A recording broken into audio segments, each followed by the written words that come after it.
बात सबसे पहले हरियाणा के मुख्यमंत्री नायब सिंह सैनी की करेंगे। कैसे उन्होंने आज जम करके इमरजेंसी को लेकर के कांग्रेस पर तीखा हमला बोला। दरअसल गुरुग्राम में महिला मॉक पार्लियामेंट का आयोजन किया गया था और इस आयोजन में मुख्यमंत्री नायब सिंह सैनी पहुंचे थे। इस दौरान इमरजेंसी पर मुख्यमंत्री नायब सिंह सैनी ने अपनी बात रखी और कहा कि आपातकाल देश के लिए एक काला अध्याय था।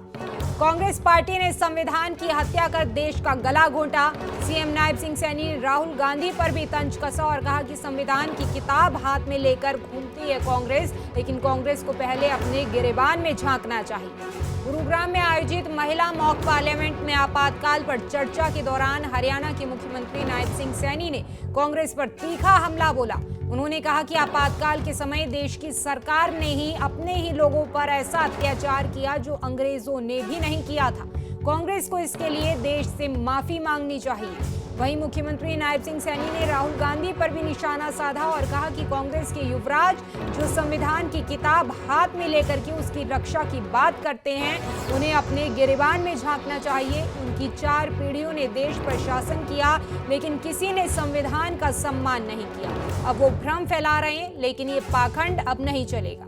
सीएम ने कहा कि कांग्रेस का संविधान बचाने का नारा सिर्फ सत्ता की भूख।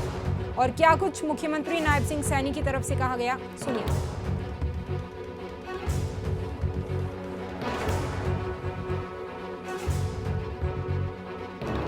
आपातकाल को लेकर लगातार जो नीति आनंद बता रहे हैं 50 साल से हुए, क्या कहेंगे? आज आपने युवाओं के साथ संवाद किया, महिलाओं के साथ आपातकाल के एक वो काला अध्याय आज से 50 वर्ष पहले जिस प्रकार से डॉक्टर भीमराव अंबेडकर जी और संविधान समिति द्वारा इस पवित्र संविधान को देश को दिया गया और जो देश आजादी के बाद इस पवित्र संविधान के अनुरूप चल रहा था, 25 जून 1975 की वो काली रात, देश में कोई भूचाल नहीं आया था, देश में कोई प्राकृतिक आपदा भी नहीं आई थी, देश में कोई घटनाक्रम भी नहीं हुआ था, देश के अंदर कोई युद्ध की स्थिति भी पैदा नहीं हुई थी। परंतु अपनी राजनीतिक कुर्सी को बचाने के लिए, अपनी राजनीतिक इच्छा को पूरी करने के लिए उस पवित्र संविधान को तार तार कर दिया, रौंद दिया। उस समय की कांग्रेस सरकार ने, इंदिरा गांधी जी, उन्होंने तो कभी भी माननीय कोर्ट के फैसलों का सम्मान नहीं किया। कांग्रेस ने कभी भी माननीय जो हमारे संवैधानिक पद है, महामहिम राष्ट्रपति महोदय, उसका सम्मान नहीं किया, उपराष्ट्रपति का पद का सम्मान नहीं किया, लोकतंत्र का सम्मान नहीं किया। कांग्रेस ने जो देश की अपेक्षाओं आकांक्षाओं को 140 करोड़ लोगों की पूरी करता है, उस प्रधानमंत्री पद का भी सम्मान नहीं किया। जो लोग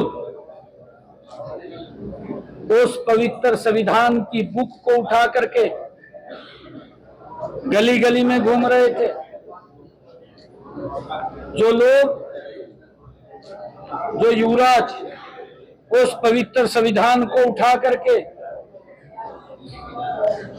बड़ी बड़ी जनसभाओं में पब्लिक के बीच में जा रहा था, अरे कम से कम अपने गिरेबान में तो झांक ले। जो लोग शीशे में अपना चेहरा देखते हैं और शीशे को खराब कहते हैं, शीशा खराब नहीं है, चेहरा खराब है।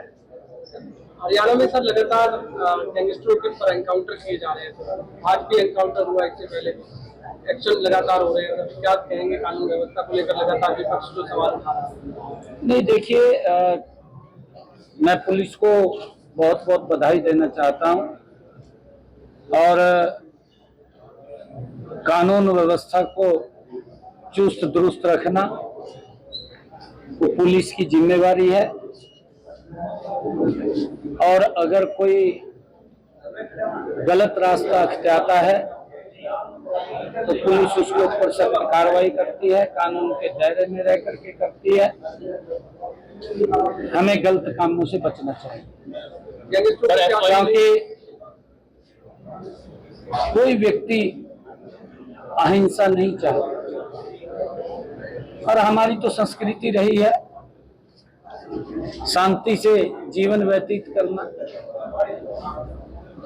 मैं पुलिस को बधाई देता हूं, क्योंकि जो कोई गलत करता है उसको जवाबी वो कार्रवाई। गैंगस्टरों को कोई मैसेज देना चाहेंगे?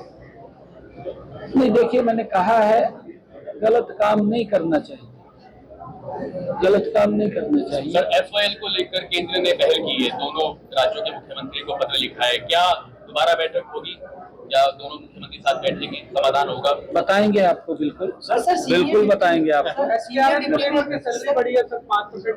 SCRN कर्मचारियों का वेतन बढ़ाया है 5%। हाँ, अभी कहेंगे। और अग्निवीरों को भी सर 1 करोड़ रुपया हरियाणा सरकार देगी, ये भी ऐलान किया। देखिए, क्योंकि जो हमारे अग्निवीर हैं 4 वर्ष के लिए वो भी देश की रक्षा सुरक्षा के लिए बॉर्डर के ऊपर तैनात रहते हैं, और जो बैड एलिमेंट्स कोई आ जाता है विदेश से तो उसके ऊपर कार्रवाई भी करते हैं।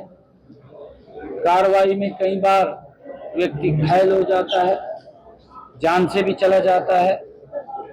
तो हमने ये निर्णय किया कि जिस प्रकार से हम अपने आर्मी के शहीद हुए जवानों को 1 करोड़ रुपए परिवार को देते हैं, तो उसी प्रकार से हमने अग्निवीर को भी कहा है। और अग्निवीर के लिए हमने एक बड़ी योजना बना रखी है। जो भी अग्निवीर आएगा सरकारी नौकरी में, चाहे A कैटेगरी हो, B हो, C हो, D हो, जिस हिसाब से भी